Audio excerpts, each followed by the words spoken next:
Right, so now you're familiar with paragraph tags and line breaks, we're going to see if we can customize the look of our text a little bit more. As you might have guessed, we're going to use a range of tags to do that. So first off, we're going to look at how to make some text bold. And there are two ways that we can do that. The first that I'll show you is the B tag, which, as you might imagine, is short for bold. So if we just pop B and then /B around a certain letter or string of letters, then if we have a look at that, that will come out bold. Fantastic. Simple as that. The B tag is perfectly valid HTML, but generally it's encouraged to use the strong tag instead, which does exactly the same thing, but is a little bit easier to read. So strong just makes it clear in your HTML that you want this to be displayed strongly and clearly and boldly.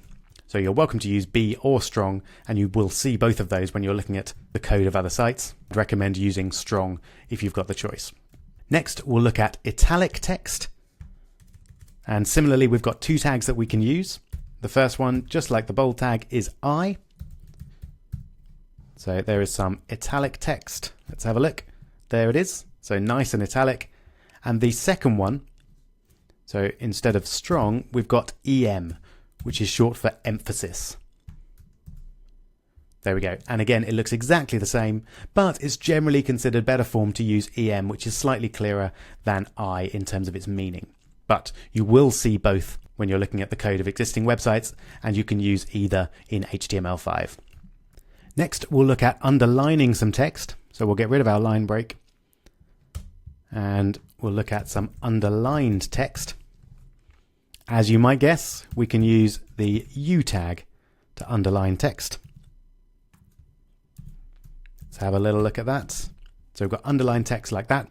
Now the U tag has an interesting history and was actually removed from HTML in version 4.01, but then brought back in version 5. So you can use it. It is valid HTML, but it's generally preferred that we use ints, which is short for inserted, to imply that our underlined text has been inserted into our paragraph. Now, once again, you can use U and you'll see it everywhere, but ints is inserted, and that's what's generally preferred. Okay, just a couple more. We'll have some superscript.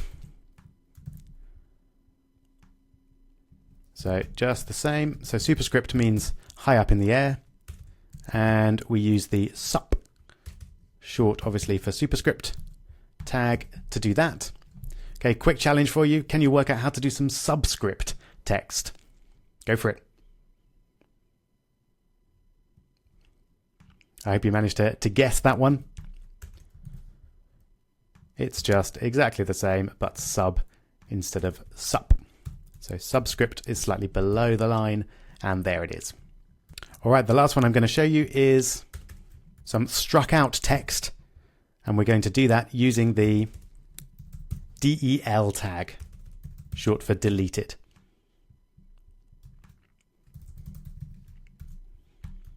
There we go.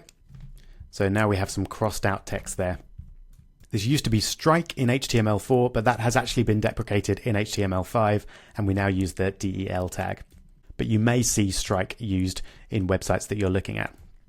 Last, I'm going to show you a completely separate tag, which I'm quite keen on, which is the horizontal rule. So again, it's a self-closing tag. It doesn't have a closing element, but it just draws a nice horizontal line. So it's good for adding sections to a page. If we put it in here, for example, we might want to separate the first three from the last three, and that's a very nice way to do it. So again, self-closing in HTML5, you don't need the closing element. If for some reason you're doing XHTML, then you would put the closing bit in like that, and you might well see it like that in some websites, but for HTML5, you should just have the HR. If you want to find a few more different stylings that you can do with HTML, then just go to Google, and very quickly you can get this with HTML formatting, and just click on the top result, which will take you to a website called W3 Schools, which has got a lot of information on basic HTML tags. And down here, they've got a bunch of formatting elements. So we've seen quite a few of those, but there's a few even that we haven't seen. further down. So we've got small, marked, which is highlighted there, inserted, which we saw, subscript and superscript, etc. So if you want to look more into HTML formatting, you can. But we're actually going to move on and look at lists in HTML.